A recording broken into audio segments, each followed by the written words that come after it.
1 টাকা কামাই করে আমি বিদেশ থেকে এনে দিছি, আমি তো যত একটা ম্যানেজারও টার্মিনেট করে নাই, স্টিল তাদের পজিশন ঠিক আছে।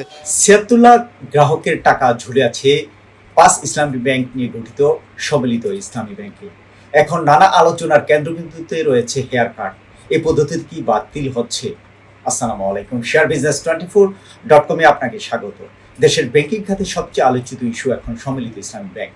হেয়ার কাট বা মুনাফা কাটছাটের সিদ্ধান্ত ঘিরে তৈরি হয়েছে বড় অনিশ্চয়তা।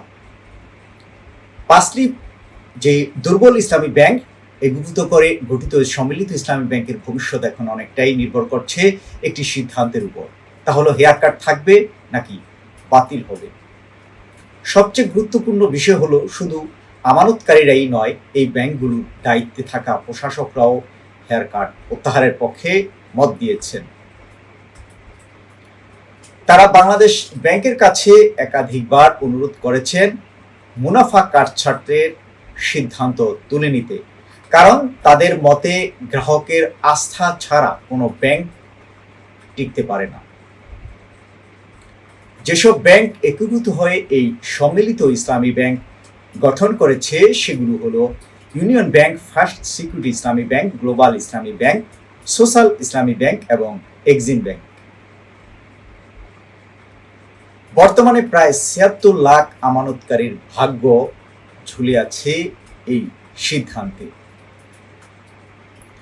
প্রথমে ২০২৪ ও ২০২৫ সালের জন্য সব ধরনের আমানতে শূন্য মুনাফা ঘোষণা করা হয়। পরে সমালোচনার মুখে ব্যক্তি আমানতের ৪% মুনাফা দেওয়ার কথা বলা হলেও প্রাতিষ্ঠানিক আমানতকারীরা এখনো কিছু পাচ্ছেন না।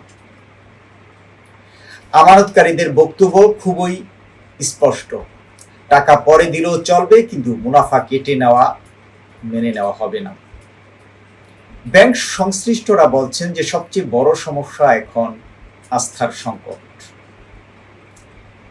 এক্সিম ব্যাংকের একাধিক কর্মকর্তা জানিয়েছেন ব্যাংক ঘুরে দাঁড়ানোর সম্ভাবনাও থাকলেও হেয়ার কাট থাকলে সাধারণ মানুষ ব্যাংকের উপর ভরসা করতে পারবে না।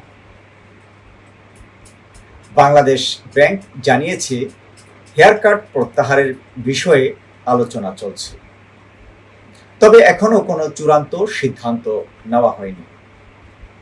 এদিকে গভর্নর মোস্তাকুর রহমান স্পষ্ট করে দিয়েছেন এই একীভূতকরণ থেকে পেছনে ফেরার কোনো সুযোগ নেই।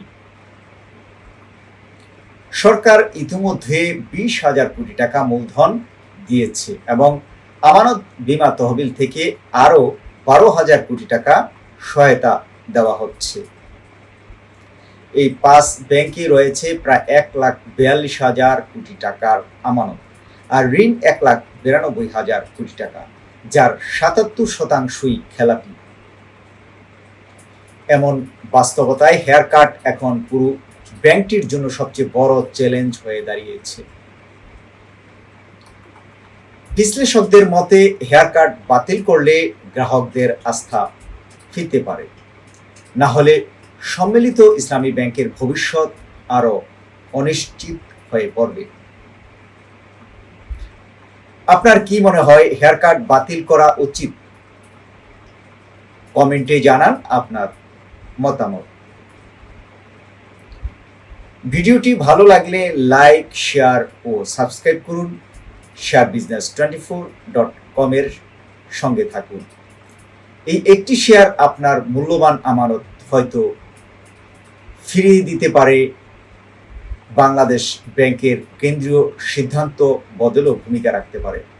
সবার জন্য শুভকামনা জানিয়ে ভিডিওটি আবারও শেয়ার করার অনুরোধ জানিয়ে এখানেই শেষ করলাম। ধন্যবাদ।